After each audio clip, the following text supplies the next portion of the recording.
ناظرین، انصاف کرنا یہ آسان نہیں ہوتا، اور جب لوگوں کی مکاریاں بڑھ جائیں، لوگوں کی چالیں بڑھ جائیں، تو پھر جج صاحبان کو بھی انصاف کرنا بڑا ڈیفیکلٹ ہو جاتا ہے۔ اور آج کل کا دور تو آپ کے سامنے ہے، مگر یہ مکاریاں چالاکیاں اب سے نہیں، برسوں سے اور صدیوں سے جاری ہے۔ مولا علی شیر خدا کرم اللہ تعالی وجہ الکریم کی کیا شان ہے، اللہ نے کیسا علم عطا فرمایا، کیسی ذہانت عطا فرمائی۔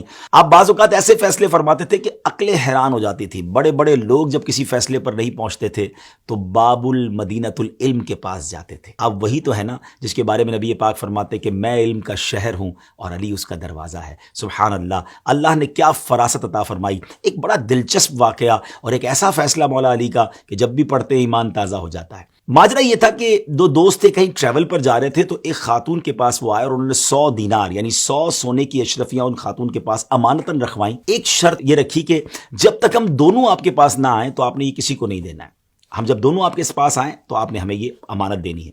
اس خاتون نے وہ امانت رکھ لی۔ کچھ عرصے کے بعد ایک دوست آیا بڑی رونی سی صورت بنا کر کے، مجھے وہ میرے پیسے، میرا جو مال ہے وہ دے دیں۔ تو خاتون نے یاد دلایا کہ آپ ہی نے تو فیصلہ کیا تھا، آپ ہی نے یہ شرط لگائی تھی کہ دونوں ساتھ آئیں گے تب یہ مال میں نے دینا ہے۔ تو کہا بات یہ ہے کہ میرے دوست کا انتقال ہو گیا ہے، اب تو وہ نہیں آ سکتا۔ اس نے کافی رونا دھونا مچایا۔ خاتون نے کہا نہیں، آپ نے تو مجھے کہا تھا دونوں آئیں گے تو وہ دیں گے۔ اب اس شخص نے کیا کیا کہ علاقے کے جو بزرگ تھے یا علاقے کے جو امراء تھے، معزز شخصیات تھیں، ان کو جمع کیا اور رونا شروع کر دیا کہ ہم دو دوست تھے، ہمارا مال تھا، مگر ایک کا تو انتقال ہو گیا، مجھے میرا مال یہ خاتون نہیں دے رہی ہیں۔ تو علاقے کے بڑے لوگوں نے کہا کہ بات تو ٹھیک کر رہا ہے، دوست کا انتقال ہو گیا، آپ اسے مال دے دیں۔ اب وہ پیسے نکال کے اس خاتون نے اس امانت کو گویا لوٹا دیا، مگر یہ ایک چال تھی۔ 1 سال کے بعد وہ دوسرا دوست آ گیا اور آ کر کہنے لگا خاتون کو کہ مجھے میرا مال چاہیے۔ تو خاتون نے کہا تمہارا دوست تو یہ کہہ کر گیا کہ تمہارا انتقال ہو گیا اور میں نے تو وہ مال اسے دے دیا۔ اب اس نے بڑا غصہ کیا اور کہا یہ کیسے ہو سکتا ہے، ہماری تو شرط ہی یہی تھی کہ آپ دونوں جو ہے وہ جب آئیں گے جبھی وہ مال دیں گے۔ اب علاقے کے لوگ بھی پریشان ہو گئے کہ اس کا ڈیسیشن کیا کریں، اس کا فیصلہ کیا کریں، کیونکہ یہ تو اس عورت پر یعنی ایک طرح سے کلیم کھڑا ہو گیا کہ آپ نے میری اجازت کے بغیر میرا مال دوسرے کو کیسے دے دیا۔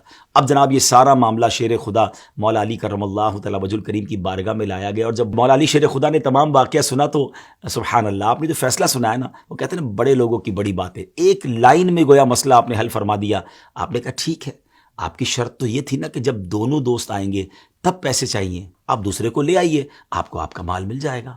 سبحان اللہ، جیسے یہ جواب دیا تو وہ خاتون بھی خوش ہو گئی، علاقے کے لوگ بھی سمجھ گئے کہ اگر دوسرا دوست پہلے مال لے کر جا چکا ہے اور یہ والا دوست اسے لے کر آ جائے گا تو مال تو اسی کے پاس ہے، معاملہ سارٹ آؤٹ ہو جائے گا۔ تو سبحان اللہ، وہ بھی چلا گیا اور وہ عورت جو ہے وہ بڑے نقصان سے بچ گئی۔ تو کیا بات ہے، مولا علی شیر خدا کرم اللہ تعالی وجہ الکریم کی اللہ ان کی برکتیں ہم سب کو نصیب فرمائے۔ انشاءاللہ مدنی چینل اور سوشل میڈیا دیکھتے رہیں گے تو اس طرح کے ایمان افروز واقعات سننے کو ملتے رہیں گے۔